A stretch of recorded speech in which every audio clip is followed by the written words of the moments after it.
அப்போ இதை வந்து புரிஞ்சுக்கணும். புது சட்டத்திட்டங்கள் இன்றைக்கி ஃபிசிக்கல்லாம் இருக்குல்ல, இன்றைக்கி ஃபிசிக்கல்லாம் என்ன, ஒரு மனுஷன் வந்து அப்படியே இருக்க முடியுமா நிலச்சி?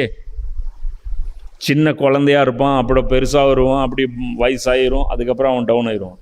அங்கே என்ன ரூல்ஸு? மனுஷன் பெரியவனாக இருப்பான், அப்படியே இருப்பான், வயசாகாது. நரகத்தில் இருந்தாலும் வயசாகாது, சொர்க்கத்தில் இருந்தாலும் வயசாகாது. இங்கே மனுஷனுக்கு யாரோ ஒருத்தன் கழுத்தை அறுத்துட்டானா குத்திட்டானா செத்துருவோம். அங்கே சாவே வராது. ஒரு ஆடு வரும், மறுமை நாளில் எல்லாம் கூப்பிட்டு வருவான். இந்த ஆடை காமிச்சு எல்லாம் கேட்பான், இந்த ஆடு என்னன்னு தெரியுதாம்மா?